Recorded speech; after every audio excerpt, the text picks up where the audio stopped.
Alright, so this is my first book talk. I read 1984 by George Orwell.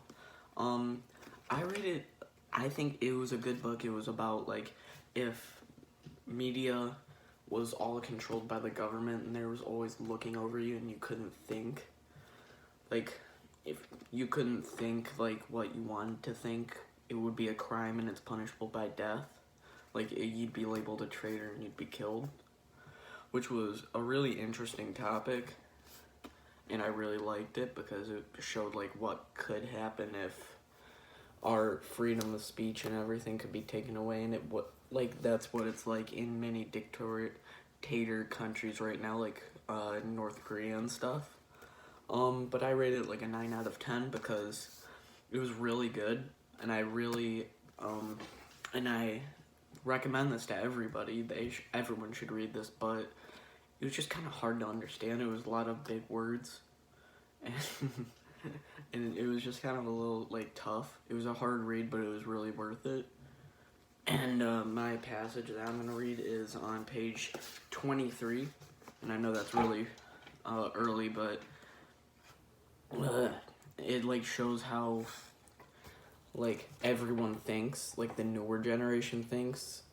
They're so blind to the government, blindly loyal to them. Like, they even play games, basically.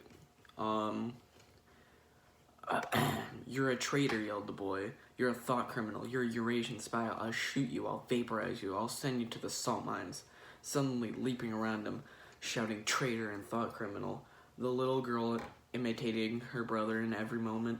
It was somehow slightly frightening, like the gambling of tiger cubs, which will soon grow up to be into man-eaters.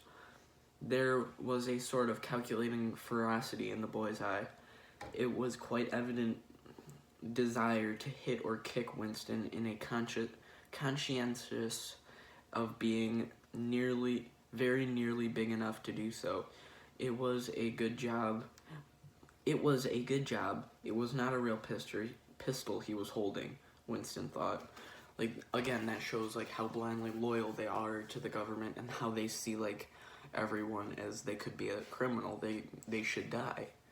And that's like a very frightening topic because it's like, oh, what if the government could do that? What, like, makes you think of like Soviet Russia when they would kill people for just being traitors. It's a very interesting topic, and I really liked it. Everyone should read this, especially like since we're on lockdown.